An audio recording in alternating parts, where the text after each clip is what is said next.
des choix.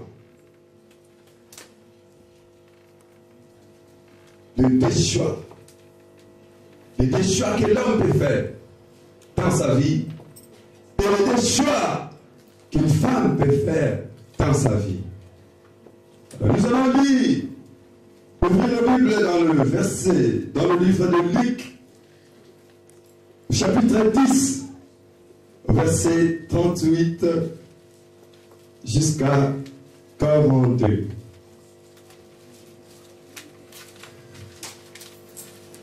J'invite notre assistant Noël pour nous lire ces versets.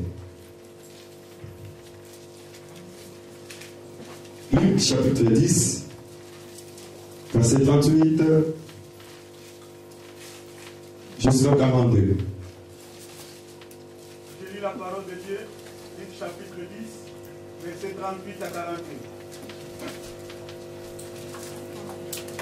Et voici du milieu de la foule, un homme s'écria. Luc 10, 38 jusqu'à 42. Comme Jésus était en chemin avec ses disciples, il entra dans un village. Et une femme nommée Marthe le reçut dans sa maison. Elle avait une sœur nommée Marie, qui s'était assise au pied du Seigneur, écoutait sa parole. Marthe, occupée à divers soins domestiques, survint et dit, Seigneur, cela ne te fait-il rien que ma sœur me laisse seule pour servir? Dis-lui donc de m'aider. Le Seigneur lui répondit, Marthe, Marthe, tu t'inquiètes et tu agites pour beaucoup de choses. Une seule chose est nécessaire. Marie a choisi la bonne part qui ne lui sera point ôtée. Amen. Alléluia. Puis nous verrons ce texte de Marie et Marthe. Dans ce texte, la Bible nous dit, comme Jésus, il était dans le chemin avec ses disciples, il rentra dans un village et une femme nommée Marthe le reçut dans sa maison. Elle avait une sœur nommée Marie qui était assise au pied du Seigneur. Écoutez sa parole. Marthe, occupée de divers soins domestiques,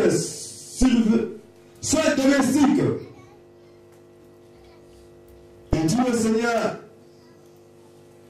cela ne te fait-il rien que ma sœur me laisse seule pour servir? Dis-lui donc de m'aider.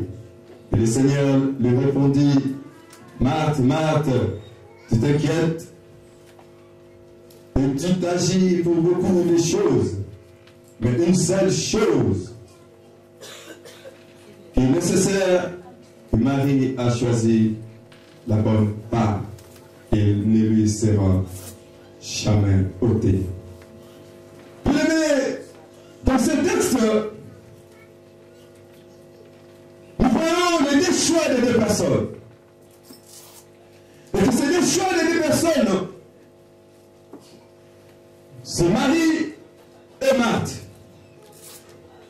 Alors, Marie, elle avait choisi la communion avec Dieu. Mais tandis que Marthe, elle avait choisi. Tandis que Marthe, elle avait choisi de positionner Jésus par rapport à ses services. Alléluia. Et Jésus, quand il marchait, Jésus était dans le chemin avec ses disciples. Il entra dans une ville. Et Marthe les reçut dans sa maison. C'est de la manière aussi Nous pouvons recevoir Jésus. Nous pouvons recevoir Jésus. Mais nous n'avons pas la communion avec ce Dieu. Comme c'est Marthe. Marthe, c'est l'illustration de chrétiens qui ont accepté Jésus dans leur vie, mais qui n'ont pas la communion avec Dieu. Alléluia. Amen. Donc Marthe, c'est un type de chrétien. Oui, j'ai accepté le Seigneur. Parce qu'on peut poser la question, qui a accepté le Seigneur? Oui, j'ai accepté le Seigneur. Oui, comme tu as accepté le Seigneur, est-ce que tu as une bonne relation avec le Seigneur? Est-ce que tu as une communion avec le Seigneur? Est-ce que tu as une communion avec le Seigneur?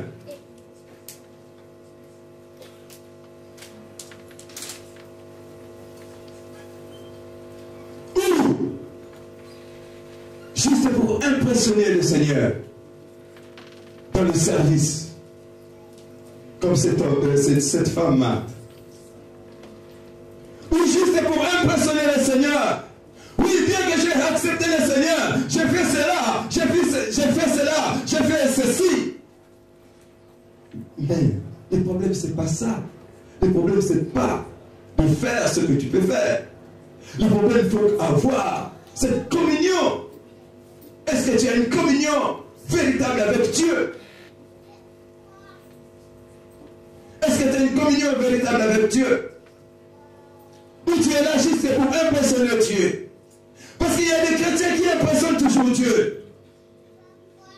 Il peut se mettre devant, il dit Alléluia, Alléluia, Alléluia. Oh Seigneur, Seigneur, Seigneur. Avec des belles phrases. Mais il n'est pas en communion avec Dieu. Savoir faire les choix dans la vie. Voilà cette femme, Marie. Marie aussi, c'est un type de chrétien qui a cette communion avec Dieu. Que ces chrétiens qui acceptent à chaque instant d'être nourris par la parole de Dieu. Ces chrétiens qui acceptent à chaque instant de se nourrir, d'être assis au pied du maître. Parce que la Bible nous dit, un bon disciple, c'est celui qui est assis au pied de son maître. Alléluia. Voilà ce type de chrétien aussi.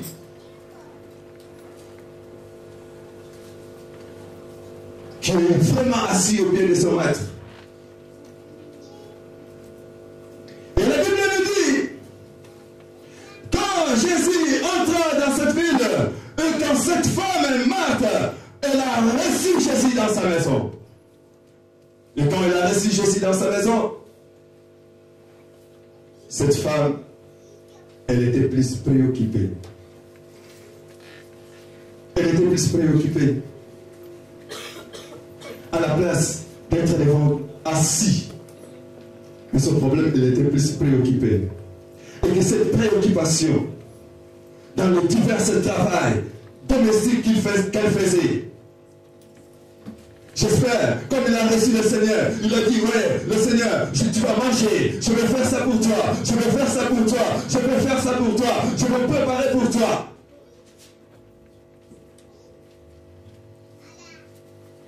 Oui, il a reçu le Seigneur dans sa maison.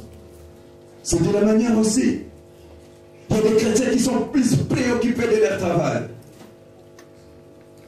Ils sont plus préoccupés de leur travail. Préoccupés de leur œuvre personnelle à la place de préoccuper l'œuvre du Seigneur. À la place d'être préoccupé à être au pied du Seigneur.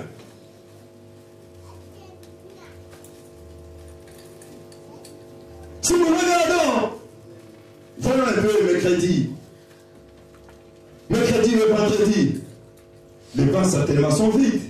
Pourquoi? Parce que toute personne est préoccupée de son travail. Oui, Seigneur, tu connais, je suis bien fatigué, je viens du travail, j'ai fait ceci, il faut que les enfants Seigneur comprend seulement. Mais le Seigneur ne peut pas comprendre cela. Le Seigneur sait que tu es bien fatigué. Mais c'est qui donne la force? C'est Dieu qui donne la force. Dans tes faiblesses, c'est Dieu qui va te relever. Parce qu'il est le rémunérateur et celui qui le cherche. Alléluia. Amen. Alléluia. Amen. Voilà cette femme Marthe. Elle était plus préoccupée. Sa préoccupation, ça lui a mené à accuser sa sœur. Ah, c'est de la manière aussi. Les chrétiens, souvent celles qui viennent mercredi, celles qui viennent vendredi. Il y a d'autres chrétiens aussi, parmi nous, qui disent, voilà, oh, mais qu'est-ce que je vais montrer? Seigneur, voilà, les pasteurs, il faut qu'ils comprennent quand même.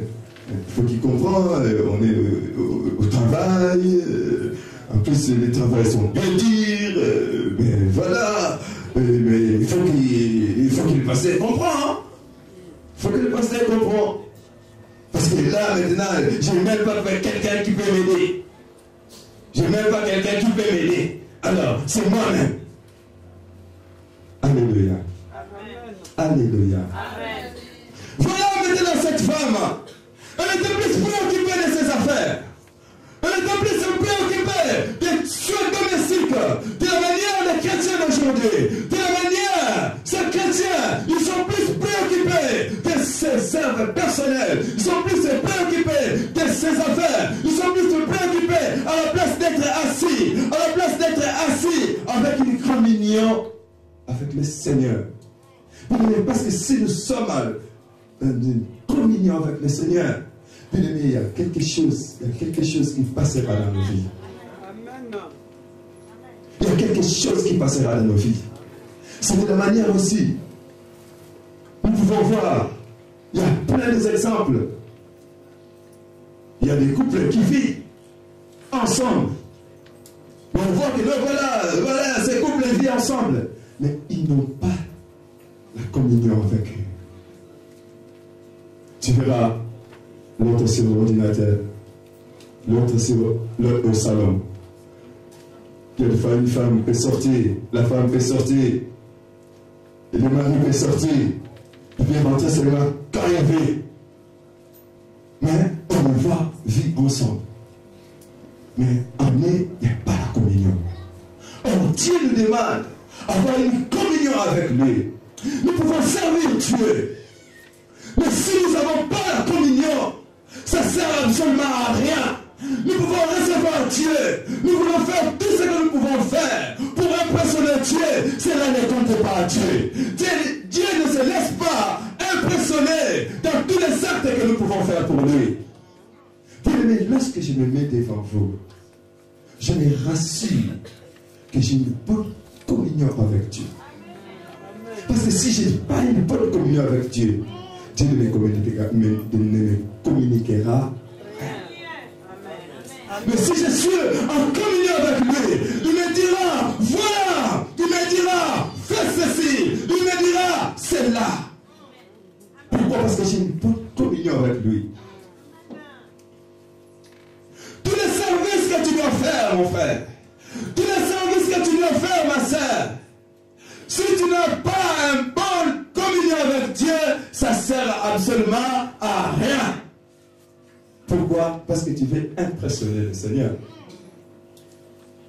Comme cette femme Marthe. Elle voulait plus impressionner le Seigneur. Oh, Dieu ne se laisse pas impressionner.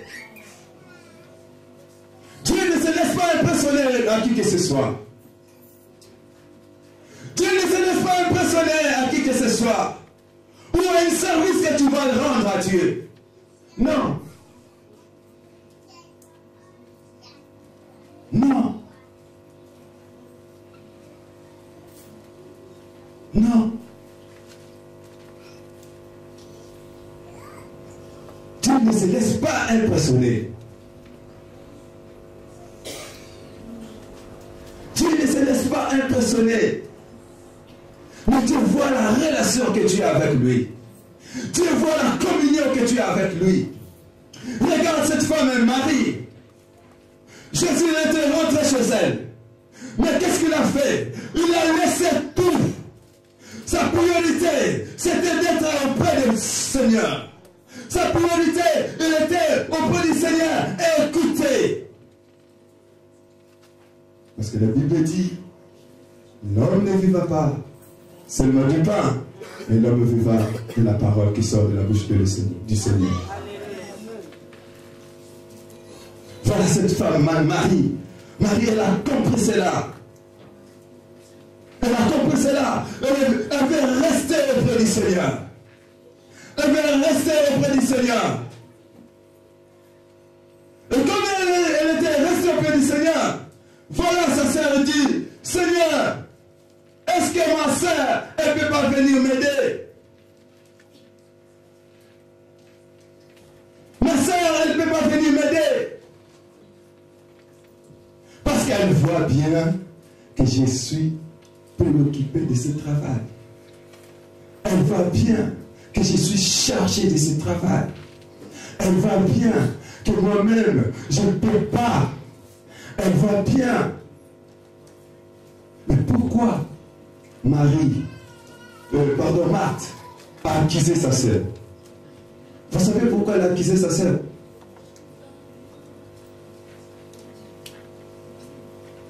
Pourquoi il a accusé sa sœur auprès du Seigneur? Parce qu'il voulait impressionner le Seigneur. Parce que voilà, je suis en train de préparer pour toi. Parce que tu vas manger. Parce que le Seigneur avait besoin de manger. Tu peux recevoir quelqu'un dans ta maison. Il faut tu peux rien lui offrir. Il faut tu peux recevoir quelqu'un à la maison. Tu ne parles même pas avec lui. Mais tu l'as reçu quand même dans ta maison. Tu l'as laissé dans le salon, toi tu tournes. Après la personne dit, ah, mon frère et ma soeur, bon, je vous laisse. Ah, ok, merci.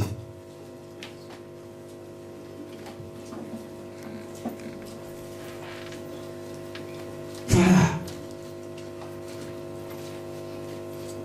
Accusé. Il y a aussi des frères, il y a aussi des sœurs qui accusent au tort à raison leur femme et leur mari. Ah mais pourquoi tout le temps le mercredi à l'église? Pourquoi tout le temps le mercredi à l'église? Est-ce que tu ne sais pas qu'il y a des enfants? Tout le temps à l'église mercredi. Tout le temps vendredi à l'église mercredi. Est-ce que le pasteur ne sait pas que tu n'as... Est-ce que le pasteur ne sait pas que tu as des enfants aussi à occuper? Ah, vous avec votre église là, ça me fatigue. Voilà, il est en train de faire quoi? Accuser.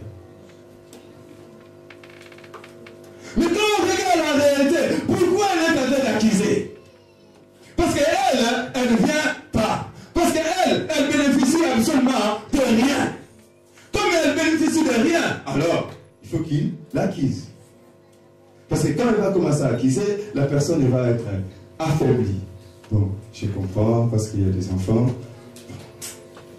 Je comprends. Pasteur, je ne peux pas venir mercredi parce que j'ai des choses à faire. En réalité, il n'a pas des choses à faire. Parce que sa femme ou son mari, il a dit, j'en ai assez. Parce qu'à chaque instant, tous les mercredis à l'église, tous les vendredis à l'église, tous les dimanches, encore à l'église. Alors, où est la vie de famille? Est-ce que tu n'as pas des enfants? Est-ce que tu n'as pas la femme? Alors, toute ta vie, tu donnes à l'église. Et à la maison, où est la vie? Oh non! Non! Il y a quoi? Tu calcules même pas les enfants. Tu viens du travail, fatigué, tu passes encore à l'église. Mais viens à la maison, repose-toi à la maison. Voilà les telles chrétiens qui acquisent. Comme celle, Marthe qui a accusé sa sœur. Mais sa sœur, elle avait pris un bon chemin. Sa sœur, elle avait choisi. Il ne peut pas.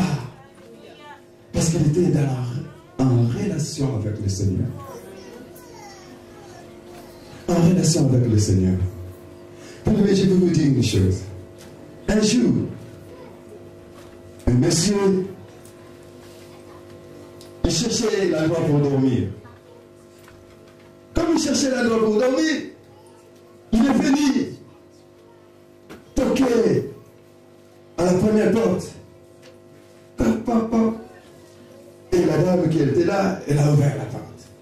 Elle a dit, tu fais quoi? Et la personne dit, comme tu veux pas, je n'ai pas l'endroit pour dormir. Est-ce que tu peux me faire dormir chez toi? La dame, elle a dit non. Elle a fermé la porte. Elle est passée encore. C'est une autre. Il a toqué. Lui dit, oh. Dame, tu veux dormir? Ok, tu vas dormir, je vais dormir. Bon, viens. Il a fait entrer le monsieur dans sa maison. Quand il a fait entrer le monsieur dans sa maison, mais cette personne, elle a pris la place. Elle était toujours assise et il a laissé la personne debout. Et la personne était debout toute la nuit. Et même, il est sorti. Il est parti encore. Toquer chez la troisième personne. Et quand il a toqué chez la troisième personne, et qu'il a dit, je n'ai pas l'endroit pour dormir, ouvre-moi la porte, je vais dormir chez toi. Et cette personne, il a ouvert sa porte. Et quand il a ouvert sa porte, il a dit, assis-toi. Prends la place. Assis-toi. Et cette personne, elle a laissé toute sa place. C'est quoi cela veut dire? Jésus toque dans ton cœur. Comme la Bible dit, si vous entendez sa voix, n'endurcissez pas vos cœurs. Parce qu'il est en train de toquer. Parce qu'il est en train de toquer. Si tu l'acceptes de rester avec toi, ou tu l'acceptes, toi-même tu as pris la place, ou à la place de laisser Jésus agir dans ta vie.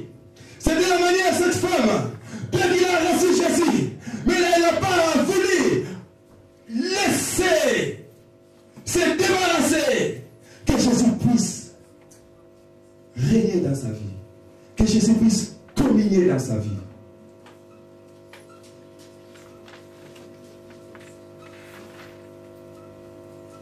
Il n'a pas voulu. Elle n'a pas voulu. Elle n'a pas voulu. Mais cette troisième personne, elle avait voulu que Jésus puisse communier dans sa vie. Régner dans sa vie.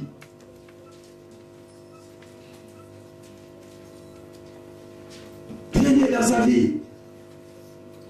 Et si vous voyez de tels chrétiens qui ont toujours des langages qui accusent, qui ont toujours, oui, j'accepte le Seigneur, oui, j'accepte le Seigneur, mais il n'y a pas une bonne relation. Et que cette personne, vous voyez, de tels chrétiens, ils ont aussi leur langage.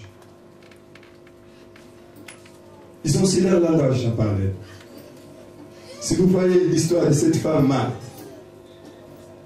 quand son frère, il était mort, Lazare, c'était que cette femme Marthe qui disait à Jésus, Seigneur, si tu étais là, mon frère, oh, si tu étais là, voilà le langage. Si tu étais là, mais le Seigneur dit, mais est-ce que tu ne sais pas que si quelqu'un même il est mort, il vit? Non. Est-ce que tu ne sais pas? Voilà cette langage. Qu'est-ce que tu ne sais pas? Est-ce que tu ne sais pas? Bien-aimé, avoir une bonne relation avec Dieu. Bien-aimé, avoir une bonne communion avec Dieu. Parce que si tu as une bonne communion avec Dieu, tu as choisi une bonne part. Mais si tu n'as pas une bonne communion avec Dieu, bien-aimé, tu n'as pas choisi une bonne part. Tu as choisi le choix, je ne sais pas si de l'enfer. Voilà les choix. le chrétien peut faire dans sa vie en se posant des questions. Est-ce que j'ai une bonne relation avec Dieu? Est-ce que j'ai la communion avec Dieu? Si tu n'as pas la communion avec Dieu, bien-aimé, c'est le temps d'être en communion avec Dieu. Parce que si tu es en communion avec Dieu, Dieu va communiquer avec toi. Dieu va parler avec toi. Amen. Alléluia. Amen. Bien-aimé, Dieu va parler avec toi face à face. Parce qu'il sait que non, j'ai la communion avec lui. J'ai la communion avec lui. Je vais parler avec lui face à face. De la manière Dieu parle avec Abraham. Il parle avec Dieu face à face. Parce que cet homme, il avait une communion avec Dieu. Cet homme, il avait accepté d'être un esclave à Dieu. Est-ce que tu as une bonne relation? Est-ce que tu as une bonne communion avec Dieu ce matin? Tu as une bonne communion avec Dieu ce matin? Et que Dieu te parle face à face? Que Dieu ce matin te dise, est-ce que tu as choisi une bonne part?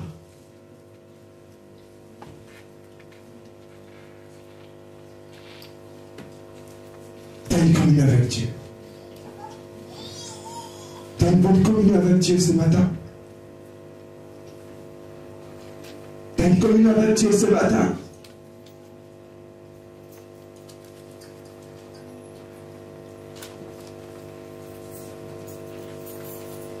Tu as une bonne communion avec Dieu ce matin. Où Dieu est en train de chercher que le Seigneur puisse avoir la récompense. Où tu cherches que le Seigneur puisse reconnaître seulement le service que tu es en train de faire.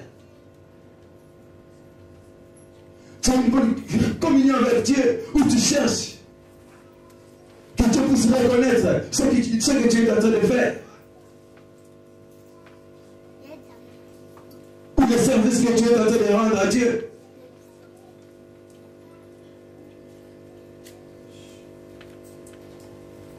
Pose-toi des questions, mon frère, ce matin.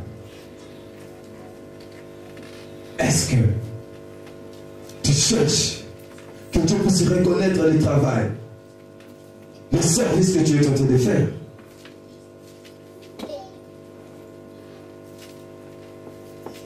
Ou tu as une communion avec Dieu? Voilà ces deux choix que ces deux femmes ont choisi.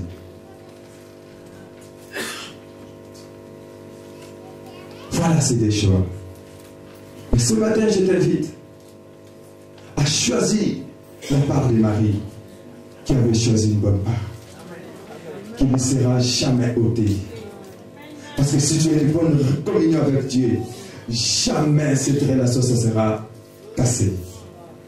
Jamais. Jamais.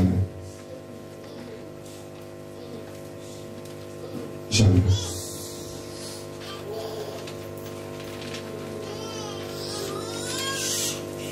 Est-ce que tu es resté là?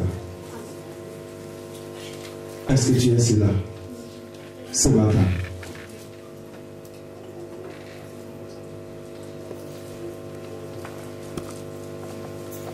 Est-ce que tu es resté là ce matin?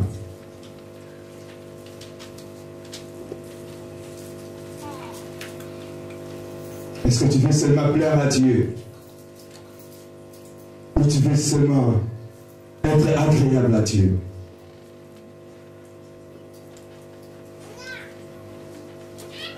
Ce matin, bien-aimé, commence à réfléchir dans ta vie. Commence à voir la position, les choix que tu as fait dans ta vie. Est-ce que tu es préoccupé ce matin de la maison du Seigneur? Est-ce que tu es préoccupé de la maison du Seigneur? Bien que ce matin, la maison du Seigneur souffre. Le Seigneur souffre dans son cœur. Le Seigneur souffre dans son cœur. Il veut que tu es capable de faire quelque chose. Il veut que tu es capable d'agir. Il veut que tu es capable de défier ces situations. Il voit qu'il est capable. Il voit que tu es capable de défier cette situation.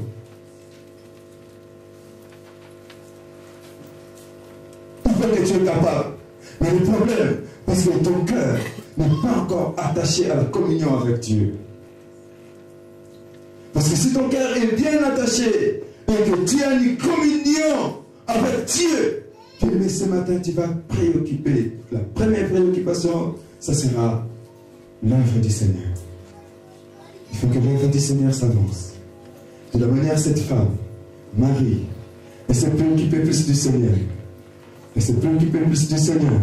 Et que ce matin, si tu es vraiment préoccupé de l'œuvre du Seigneur qui est sur l'Église, ou tu es préoccupé de tes